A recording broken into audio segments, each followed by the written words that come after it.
Bonjour, bonsoir, bonne nuit. Bienvenue à la chaîne YouTube Vivre avec le Créateur ou La vie d'en haut pour sa 82e vidéo. Comme toujours, les passages de la Bible non référés sont tirés de la version Louis II 1910. Dans la vidéo précédente, nous avons regardé à la parabole du champ du Créateur semé avec du blé, dans lequel un ennemi est venu semer de l'ivraie. Dans l'explication que donne Jésus de cette parabole à ses disciples, il y est mentionné que l'ivraie est destinée à être jetée au feu. Cette parabole illustre la destination finale de ceux qui commettent l'iniquité. Le sujet de la vidéo aujourd'hui est donc ce lieu, aussi appelé ailleurs dans la Bible, l'étang de feu. Beaucoup de personnes qui disent croire à ce que la Bible enseigne peinent à croire que ce lieu existe vraiment. Car selon eux, la bonté de Dieu exclut une telle possibilité. Ils pensent que le châtiment, en accord avec la bonté de Dieu, est tout simplement l'annihilation de ceux qui commettent l'iniquité. Cette iniquité que Dieu déteste car elle détruit sa création qu'il a créée avec tout son amour. Donc, selon la logique de ces personnes, ce châtiment par annihilation est compatible avec le but du Créateur d'éliminer l'iniquité de sa création, tout en respectant son amour parfait, qui ne saurait soumettre des êtres qu'il a créés à un châtiment éternel. Le problème avec cette façon de voir est que ces personnes oublient que tous les êtres spirituels que Dieu créa, ceci inclut les anges et les êtres humains, l'ont été pour l'éternité. Car l'esprit de ces êtres viennent du Créateur qui est esprit et éternel. La différence entre l'éternité des créatures et l'éternité du Créateur, c'est que le Créateur a toujours existé, depuis toujours, et il existera toujours, alors que les créatures ont eu un début. Mais à partir du moment qu'elles sont créées, elles sont éternelles. La Bible n'est pas directement affirmative à ce sujet en ce qui concerne les anges, mais elle l'est en ce qui concerne l'humanité. Voyons un passage dans Genèse 1, versets 26-27, et ensuite on va voir Genèse 2, versets 7 et 8. Puis Dieu dit, « Faisons l'homme à notre image, selon notre ressemblance, et qu'il domine sur les poissons de la mer, sur les oiseaux du ciel, sur le bétail, sur toute la terre, et sur tous les reptiles qui rampent sur la terre. Dieu créa l'homme à son image, il le créa à l'image de Dieu, et il créa l'homme et la femme. » Genèse 2, versets 7 et 8 nous disent, « L'Éternel Dieu forma l'homme de la poussière de la terre, et il souffla dans ses narines un souffle de vie, et l'homme devint un être vivant. Puis l'Éternel Dieu planta un jardin en Éden du côté de l'Orient, et il y mit l'homme qu'il avait formé. » Dans le verset 7 ici, on voit qu'à partir des éléments qu'il y a sur la terre, donc de la création physique dans laquelle nous sommes, Dieu a formé l'homme, mais qu'il a directement soufflé lui-même. C'est le souffle de Dieu qui est dans l'homme, donc c'est la vie de Dieu qui a été mise dans l'homme. Alors que pour les anges, dans Genèse 1, lorsque Dieu créa les cieux, il créa aussi les anges, mais directement. Il n'y a pas d'intermédiaire. Et les anges ont toujours été dans la présence de Dieu. Contrairement à l'homme, l'homme, après sa création, a été dans sa présence de Dieu. Il y avait une communion, parce que Dieu venait dans le jardin d'Éden régulièrement, il y avait une communion personnelle, jusqu'au moment où il y a eu péché. Le passage suivant semble affirmer indirectement que les anges ont été créés éternels. Donc, lisons donc Psaume 148, versets 1 à 6. Louez l'Éternel du haut des cieux, louez-le dans les cieux élevés, louez-le, vous tous ses anges, louez-le, vous toutes ses armées. Louez le soleil, c'est une différence, et lune, louez-le, vous toutes étoiles lumineuses. Louez le ciel, louez-le, cieux des cieux, et vous, eaux qui êtes au-dessus des cieux, qu'ils louent le nom de l'Éternel, car il a commandé et ils ont été créés. Il les a affermis pour toujours à perpétuité.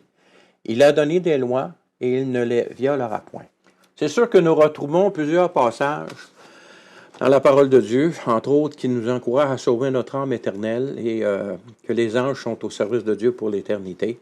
Mais j'ai choisi de partager ces deux passages aujourd'hui juste pour documenter le fait que les anges sont des créatures qui ont commencé à exister à un moment donné, mais qui ont été créées éternelles, et que les êtres humains ont été créés à l'image de Dieu, aux autres aussi. Ils ont un début, mais ils ont été créés éternels. Ce qui n'est pas le cas pour les animaux, qui, eux, n'ont pas d'esprit.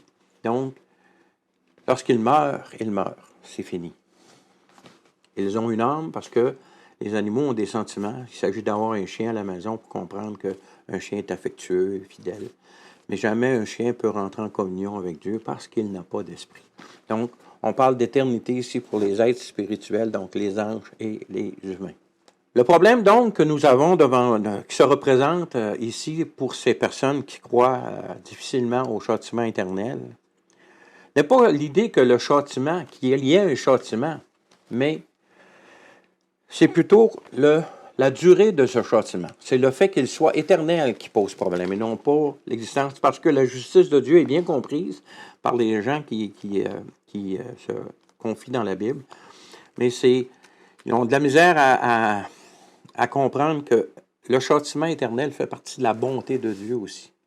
Parce que ces êtres ont été créés éternels, ils ont été créés libres, au même titre que tous, et c'est à cause de leur choix qu'ils ont le châtiment éternel, et comme ils ont été créés éternels, ce châtiment ne peut pas être autrement qu'être éternel, et que c'est par leur choix personnel qu'ils ont décidé de vivre loin de Dieu. Dieu aurait voulu qu'ils passent l'éternité avec lui.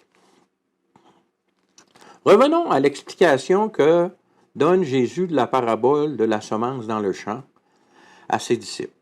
Dans le verset 42, nous voyons, donc Matthieu 13, verset 41-42, « Le Fils de l'homme enverra ses anges qui arracheront de son royaume tous les scandales et ceux qui commettent l'iniquité. Ils les jetteront dans la fournaise ardente où il y aura des pleurs et des grincements de dents. » Donc, il y aura des pleurs et des grincements de dents. Il y a un châtiment dans le feu où il y aura des pleurs et des grincements de dents. Comme ce verset 42 continue et dit qu'il y aura des pleurs et des grincements de dents, la conception que les iniques, ceux qui meurent dans l'amour de l'iniquité,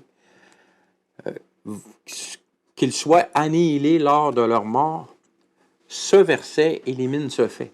Parce que si tu es annihilé et que tu arrêtes d'exister, tu ne peux pas pleurer de regret, comme le verset 42 le mentionne, ou grincer des dents de colère si tu cesses d'exister. Si l'annihilation est de facto exclue par le passage de Matthieu 13 au verset 42, il reste à définir la longueur du temps de ce châtiment. Nous allons lire une série de passages qui montrent clairement que ce châtiment prévu dans le feu est pour l'éternité. Donc, nous allons aller dans Matthieu 25, versets 41-46, 41 et verset 46. Ensuite, il dira à ceux qui sont à gauche, « Retirez-vous de moi, maudits, allez dans le feu éternel qui a été préparé pour le diable et pour ses anges. » Au chapitre 25, verset 46. « Et ceux-ci iront au châtiment éternel, mais les justes à la vie éternelle. » Ce qui est intéressant ici, c'est qu'au verset 41, il parle de feu éternel. Ce n'est pas intéressant pour ceux qui vont y aller, mais au verset 46, on voit que les injustes iront au châtiment éternel, mais que les justes iront à la vie éternelle. Souvenons-nous que la récompense d'aimer la sainteté, de vouloir vivre dans l'éternité avec notre Créateur, c'est la vie éternelle. À partir du moment qu'on la personne s'est repentie de ses péchés, qu'elle a accepté de faire son échange de vie de péché avec celle parfaite de Jésus-Christ, elle naît de nouveau, le Saint-Esprit vient habiter en elle. Et à partir de ce moment-là, son obéissance à la direction divine dans sa vie, qui se développe au fil du temps. Ça peut être très rapide ou très lentement, ça dépend des caractères des gens. Mais son obéissance à la direction divine déterminera le niveau de récompense qu'elle aura pour l'éternité. Alors que pour le châtiment, bien, ça va être la même chose. Dépendamment le niveau d'iniquité que la personne aura pratiqué, bien, son châtiment sera plus ou moins élevé. On voit la justice de Dieu. On voit la nécessité aussi de ce châtiment éternel parce que les personnes qui refusent le salut en Jésus-Christ ou les anges rebelles qui étaient en communion constante avec Dieu, qui ont décidé de se rebeller justement de leur propre volonté, et selon leur niveau de méchanceté, on voit la justice et la bonté de Dieu, étant donné que ces êtres ont été créés éternellement. Ils ont eu un début, mais c'est pour l'éternité. Donc le châtiment, comme les bénédictions, soyons conscients que autant le châtiment que les récompenses sont éternelles. D'où l'importance de la personne qui a une tendance à aimer l'iniquité se doit de faire un effort de volonté pour rejeter cette iniquité-là et apprendre à aimer la sainteté. Ça prend un effort de volonté pour d'autres personnes. Certaines personnes, c'est naturel, elles aiment, à la base, elles aiment la sainteté. Mais pour d'autres, il y a un combat à faire. Moi, j'exhorte les personnes qui ont une tendance. Souvenons-nous que dans l'histoire de Caïn et Abel, l'Éternel a averti Caïn. Il dit, le péché se couche à ta porte, mais toi, domine sur lui. Donc, il est donc possible de dominer sur le péché. Il est donc possible d'abandonner notre tendance naturelle à aimer l'iniquité pour décider d'aimer la sainteté. Souvenons-nous que l'amour, avant d'être un sentiment, est une décision. Allons lire un autre passage qui confirme la durée du châtiment. Donc, allons voir Apocalypse 19. Nous allons lire le verset 11 à 21. Commençons par 11 à 17. Puis je vis le ciel ouvert et voici parut un cheval blanc. Celui qui le montait s'appelle fidèle et véritable et il juge et combat avec justice. Ses yeux étaient comme une flamme de feu, sur sa tête étaient plusieurs diadèmes. Il avait un nom écrit que personne ne connaît si ce n'est lui-même. Il était revêtu d'un vêtement teint de sang.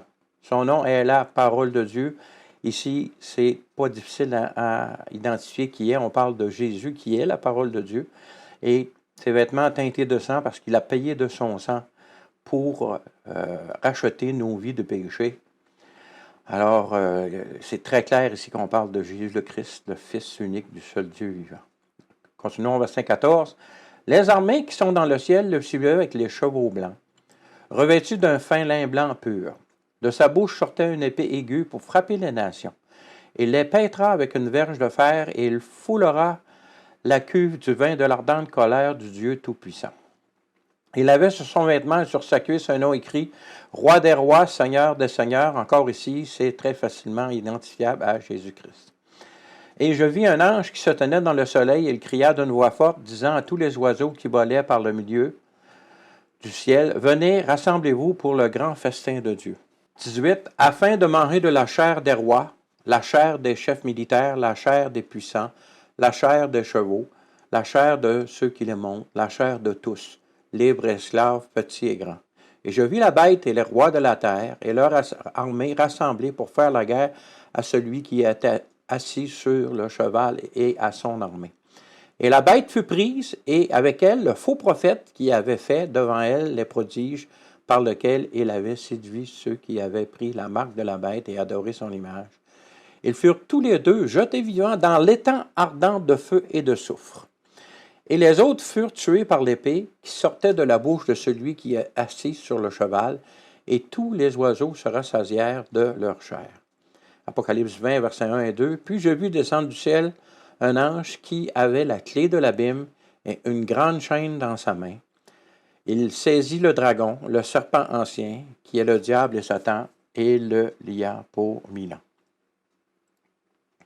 Nous avons ici une belle représentation. Ce n'est pas une représentation, c'est une prophétie de la vision de la venue de Jésus-Christ en gloire sur terre. Souvenons-nous que ceux qui choisissent l'iniquité, ils le font de leur propre chef. Si le Seigneur celui qui a créé tout l'univers, le Créateur, ne leur aurait pas donné l'existence, il n'existerait même pas. Il refuse de vivre l'éternité avec le Créateur parce qu'il décide d'aimer l'iniquité. La volonté ici, c'est ce qui permet à tout être créé d'aimer. Si tu n'as pas de liberté de choix, tu n'as pas de possibilité d'aimer. On voit pourquoi l'arbre du choix de la connaissance du bien et du mal a été mis dans le jardin d'Éden. S'il n'avait pas été là, l'homme n'aurait pas eu le choix que d'aimer Dieu. Alors l'amour ne peut exister que dans la liberté de choix. Alors tous ceux-là qui choisissent l'iniquité rejettent non seulement l'existence éternelle qu'ils ont reçue de celui qui leur a donné, de Dieu 3 fois saint. Alors ils se méritent par leur choix le châtiment éternel parce que ce sont des créatures éternelles. La bonté de Dieu fait qu'il y a un châtiment éternel pour que ceux qui choisissent la sainteté aient une bénédiction éternelle sans plus avoir à faire avec l'iniquité, le péché pour l'éternité. Donc, le châtiment éternel est nécessaire parce que les créatures qui le subissent sont éternelles et que pour les créatures qui choisissent la sainteté puissent vivre leur éternité dans la sainteté sans avoir à subir les effets du péché, le salaire du péché qui est la mort. Allons voir le passage qui suit directement quelques versets plus loin, Apocalypse 20, versets 7 à 15, je crois. Ouais, versets 7 à 15. Verset 7. Quand les 1000 ans furent accomplis, souvenons-nous dans le passage précédent, Satan a été lié pour 1000 ans, donc 1000 ans après. Quand les 1000 ans seront accomplis, et dans le passage précédent, il y avait eu,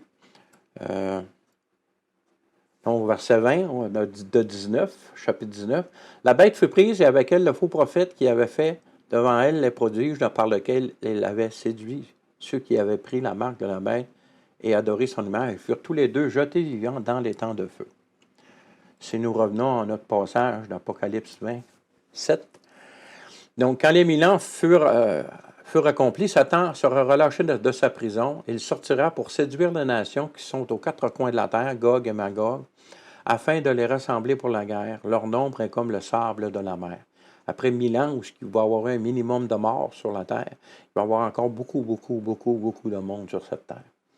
Et ils montèrent sur la surface de la terre et investirent le camp des saints, qui est Jérusalem, avec le temple pour le millénium, pour le 1000 ans, qu'on voit dans Ézéchiel 40 et plus, dans le chapitre de 40 et plus du livre d'Ézéchiel, le prophète, dans l'Ancien Testament.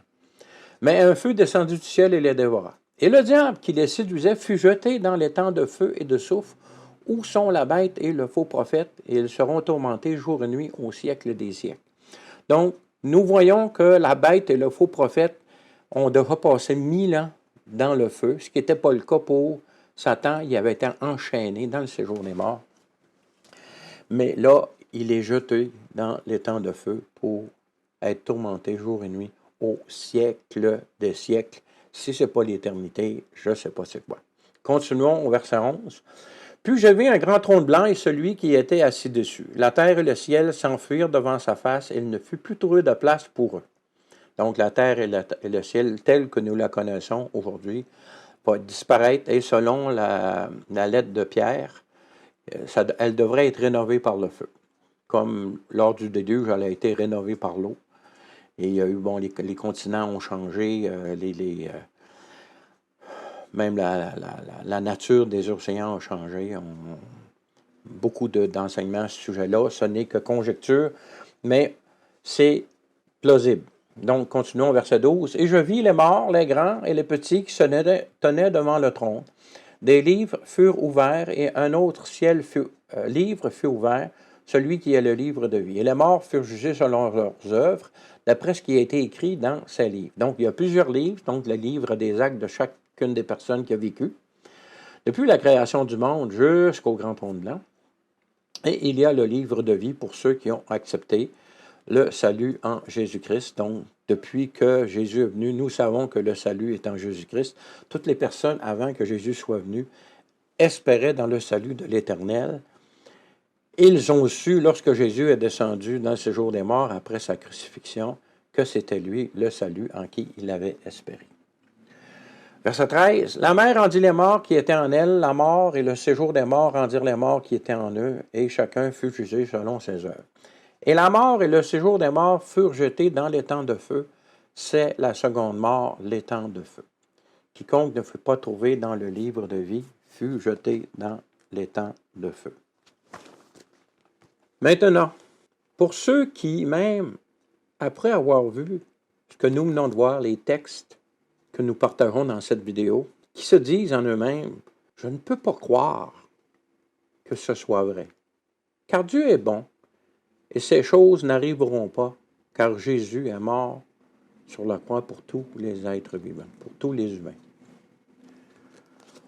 Je veux vous partager quelques passages pour vous rappeler que l'étang de feu éternel est bien réel et que ceux qui choisissent d'aimer l'iniquité y finiront. Cela arrivera au temps choisi de Dieu. Lisons le premier passage, Jean 3, chapitre 16, Jean chapitre 3, versets 16 à 21. Car Dieu a tant aimé le monde qu'il a donné son Fils unique, afin que quiconque croit en lui ne périsse point, mais qu'il ait la vie éternelle. Oui, le Christ Jésus, le Fils unique de Dieu, est mort sur la croix. Mais c'est afin que quiconque croit en lui ne périsse point, mais qu'il ait la vie éternelle.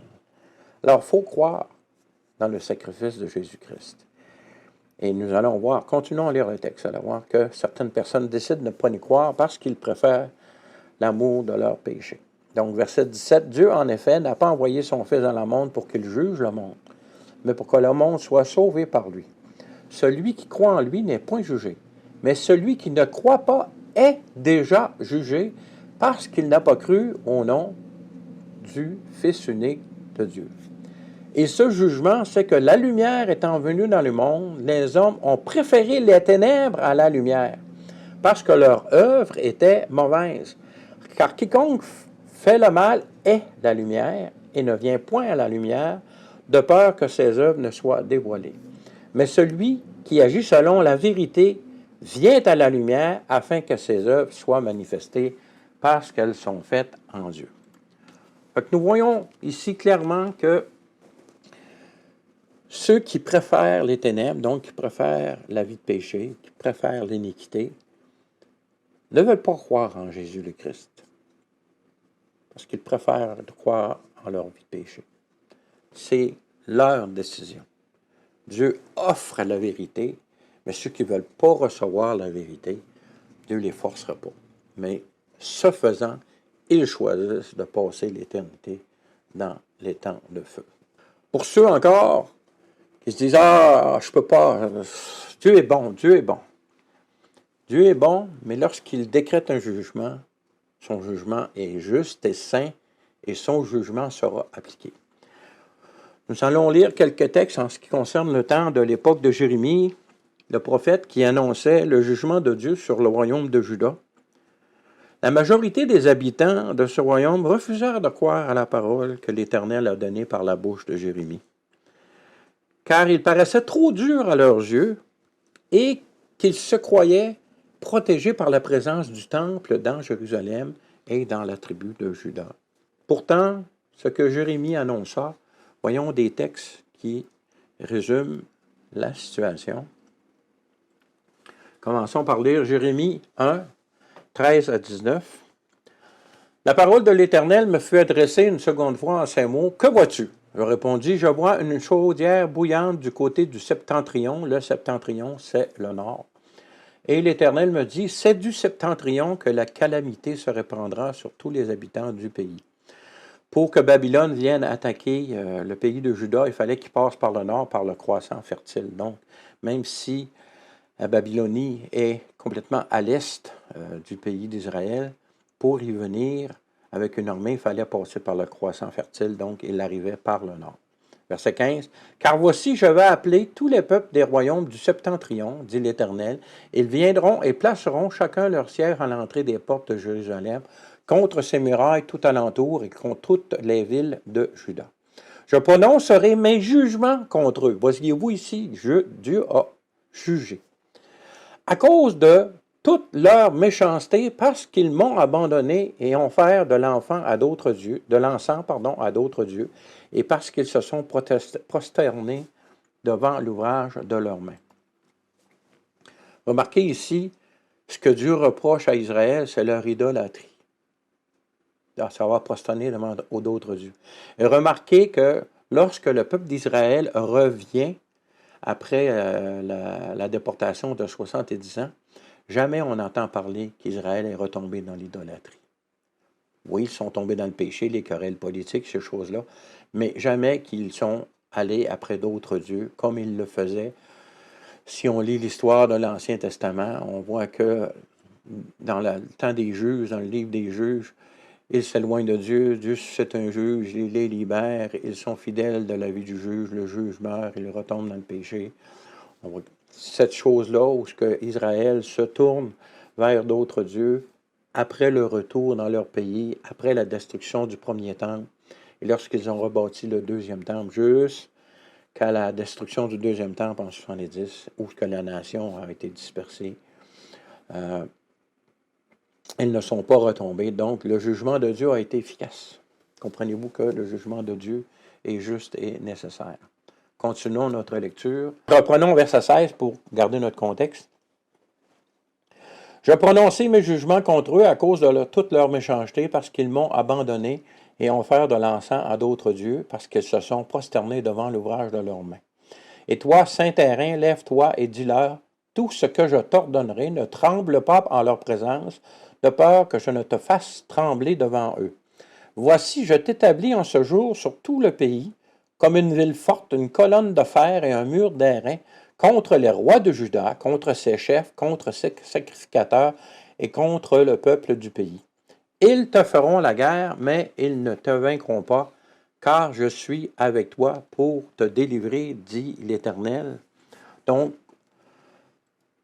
l'Éternel avertit Jérémie, je t'envoie avec eux, je vais te soutenir, endurcis-toi, parce qu'ils te feront la guerre. Le jugement de Dieu a été tombé, il savait qu'elle allait difficilement passer par les chefs, mais le prophète Jérémie a été fidèle, c'est pas pour rien qu'il a écrit un livre qui s'appelle Lamentation, parce que Jérémie, tout comme l'Éternel qui applique le jugement, est triste de voir qu'il est obligé d'aller jusque-là. Pour ceux qui ont des enfants, vous savez que des fois, on est obligé de punir nos enfants. Et des fois, la punition fait plus de mal à nous qu'à l'enfant parce qu'on aimerait tellement éviter que nos enfants souffrent. Mais la correction est nécessaire, donc les jugements de Dieu sont nécessaires. Lisons un autre passage dans Jérémie 7, versets 1 à 8. Plus que ça, versets 1 à 15, mais commençons par 1 à 8. Donc, verset 1, la parole qui fut adressée à Jérémie de la part de l'Éternel en ces mots. Place-toi à la porte de la maison de l'Éternel et là publie cette parole. Et dit, écoutez la parole de l'Éternel, vous tous les hommes de Juda qui entrez par ces portes pour vous prosterner devant l'Éternel. Nous avons ici une idée de la position que les deux prophètes de l'Apocalypse seront. Ils seront à l'entrée du temple et ils proclameront, parce que les sacrifices seront recommencés, ils proclameront à tout Israël que ces sacrifices sont inutiles parce que le sacrifice parfait a déjà été accompli par Jésus le Christ, qu'ils ne reconnaîtront pas encore à ce moment-là comme étant leur sauveur. Ça va venir un peu plus tard lorsque les deux prophètes seront tués par le grand leader charismatique qui lui-même se proclamera Dieu. Alors, à ce moment-là, le tiers d'Israël se rendra compte que Jésus le Christ, celui qui a été crucifié il y a environ 2000 ans, maintenant en 2023, est vraiment leur Messie. Continuons notre lecture. Verset 3. Ainsi parle l'Éternel des armées, le Dieu d'Israël, réformez vos voies et vos œuvres, et je vous laisserai demeurer dans ce lieu. Dieu est toujours prêt à pardonner lorsqu'il y a repentance.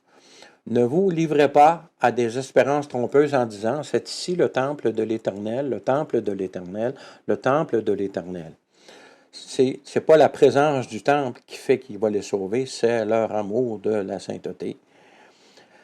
Verset 5, si vous réformez vos voies et vos œuvres, si vous pratiquez la justice envers les uns et les autres, si vous n'opprimez pas l'étranger, l'orphelin et la veuve, si vous ne répandez pas en ce lieu le sang innocent, si vous n'allez pas après d'autres dieux, pour votre malheur, alors je vous laisserai demeurer dans ce lieu, dans le pays que j'ai donné à vos pères, d'éternité en éternité. Mais voici, vous vous livrez à des espérances trompeuses qui ne servent à rien. Quoi? Dérober, tuer, commettre des adultères, jurer faussement, offrir de l'encens à Baal, aller après d'autres dieux que vous ne connaissez pas, puis vous venez vous présenter devant moi dans cette maison sur laquelle mon nom est invoqué, et vous dites, nous sommes délivrés, et c'est afin de commettre toutes ces abominations. Ceux qui disent, Jésus est mort sur le croix pour tous les hommes, Dieu est bon, je peux vivre n'importe comment, dans le péché, je n'ai pas d'attirance pour la sainteté. Ce que je veux, c'est profiter du péché au maximum et passer l'éternité avec Dieu, le Dieu 3 fois saint. Jésus est mort pour moi. Vous voyez qu'il y a quelque chose qui ne marche pas ici, là. Comment, si tu ne possèdes pas de l'amour de sainteté, comment peux-tu vouloir passer la vie, l'éternité avec le Dieu 3 fois saint? Tu préfères le péché, même si tu confesses que Jésus est ton sauveur. Ta vie montre que tu ne l'aimes pas. Dieu ne te forcera pas à passer l'éternité avec lui si tu ne l'aimes pas. Si tu aimes le péché, tu vas passer l'éternité avec le résultat du péché. Souvenons-nous que le salaire du péché, c'est la mort. Continuons notre lecture. Donc, verset 10, puis reprenons. Pour vous venez vous présenter devant moi, puis vous venez vous présenter devant moi, dans cette maison sur laquelle mon nom est invoqué, vous dites, nous sommes délivrés. Et c'est afin de commettre toutes ces abominations. Est-elle à vos yeux une caverne de voleurs, cette maison sur laquelle mon nom est invoqué? Je le vois moi-même, dit l'Éternel. Allez donc au lieu qui m'était consacré à Silo, où j'avais fait autrefois résider mon nom, et voyez comment je l'ai traité à cause de la méchanceté de mon peuple d'Israël.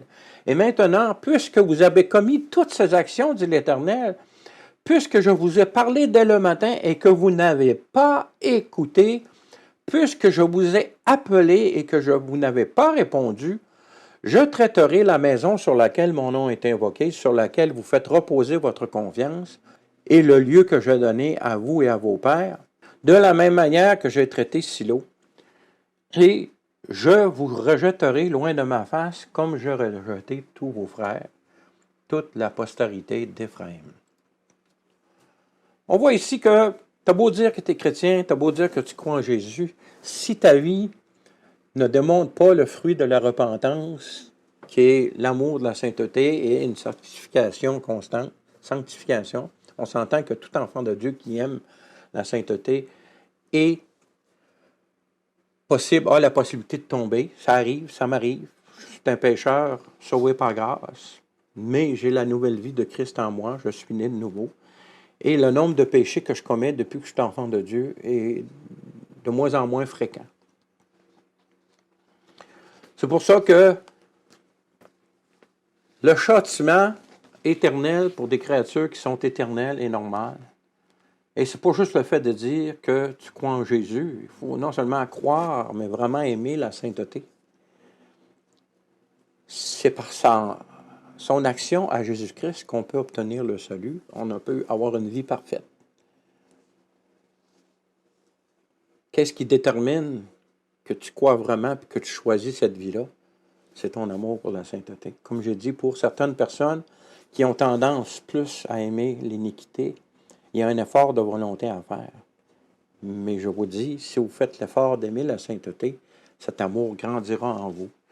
Et la vie parfaite de Jésus-Christ vous ira bien. Vous la porterez après ça avec confort parce que vous aurez développé cet amour de sainteté. Je vous conjure, faites cet effort. Donnez votre vie à Jésus-Christ afin que vous puissiez recevoir la sienne. Repentez-vous. La repentance, c'est ça, c'est quand tu as un amour pour l'iniquité, que tu décides d'abandonner cet amour de l'iniquité pour te tourner vers l'amour de la sainteté, même si Il n'y a pas de sentiment à cet égard, mais tu comprends dans ton esprit l'importance de la vie éternelle en Jésus-Christ. La nouvelle naissance va vous faire de vous un enfant de Dieu qui va vous permettre de vivre cette sainteté par la suite. Je vous conjure, je vous implore, faites le bon choix. Le temps du retour du Seigneur est tellement proche. C'est encore le temps de faire le choix. Faites-le aujourd'hui, maintenant. Même que lorsque l'enlèvement aura eu lieu, ceux qui invoqueront le nom du Seigneur seront sauvés, devront probablement payer par leur vie leur témoignage de la foi en Jésus-Christ, mais au moins ils auront la vie éternelle, la présence de Dieu pour l'éternité, et ils n'auront pas le châtiment éternel. Le juste et nécessaire châtiment éternel que Dieu réserve pour ceux qui choisissent d'aimer l'iniquité. Nous trouvons dans le livre de Daniel que les avertissements qui ont été donnés par Jérémie au peuple de Juda, que cela s'est produit. Parce que au chapitre 9 de Daniel, nous pouvons lire, Daniel 9, versets 1 et 2, « La première année de Darius, fils d'Assuérus, de la race des Mèdes, lequel était devenu roi du royaume des Chaldéens. Donc, la première année de son règne, moi, Daniel, je vis par les livres qu'il devait s'écouler 70 ans pour les ruines de Jérusalem, d'après le nombre des années dont l'Éternel avait parlé à Jérémie le prophète. » Ce que nous voyons ici, c'est que Daniel lit le livre du prophète Jérémie, il voit que la correction est pour le châtiment, le jugement de Dieu est pour 70 ans. Il voit que les 70 ans arrivent à leur fin, donc elle se tourne vers Dieu pour le prier. Comme dernier passage, c'est un encouragement à croire à ce que Dieu dit et à se soumettre à sa volonté, afin de ne pas vivre le châtiment, comme ce fut le cas pour ceux qui refusèrent d'entrer dans la terre promise lorsque c'était le temps.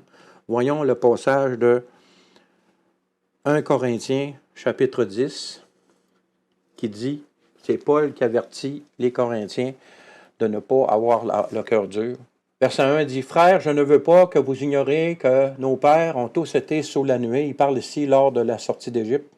Qu'ils ont tous passé au travers de la mer, qu'ils ont tous été baptisés en Moïse dans la nuée et dans la mer, qu'ils ont tous mangé le même aliment spirituel, qu'ils ont tous bu le même breuvage spirituel, car ils buvaient à un rocher spirituel qui les suivait, et ce rocher était Christ. On voit que le salut dans l'Ancien Testament était de Christ, même s'ils ne savaient pas que c'était Christ à ce moment-là. Mais la plupart d'entre eux ne furent point agréables à Dieu plus qu'ils périrent dans le désert. Or, ces choses sont arrivées pour nous servir d'exemple, afin que nous n'ayons pas de mauvais désirs, comme ils en ont eu. Frères, sœurs, je vous dis, pour ceux qui ne le sont pas encore, faites le choix de Jésus-Christ pour le devenir. Il faut croire ce que la parole de Dieu, il faut croire en sa justice, il faut croire en son amour. Ce que Dieu dit est vrai. Les récompenses de Dieu sont éternelles. Les châtiments de Dieu sont éternels. Et si tu reçois des récompenses ou le châtiment est lié au choix que toi tu feras, si tu décides de préférer l'iniquité à la sainteté. Et le salut, c'est une grâce de Dieu donnée par l'œuvre de Jésus-Christ sur la croix, sa résurrection. Repentance, donc d'amour de l'iniquité, tu décides d'aimer la sainteté. À partir de ce moment-là, l'œuvre de Jésus-Christ devient efficace dans ta vie. L'Esprit Saint vient en toi, tu nais de nouveau, tu deviens un enfant de Dieu et tu marches de gloire en gloire vers la sainteté. En conclusion, les récompenses, comme les châtiments que le Créateur donne à ses créatures, sont éternelles, car ces créatures elles-mêmes ont été créées éternelles. Sur ce, je vous dis, soyez bénis, à la prochaine, si Dieu le veut.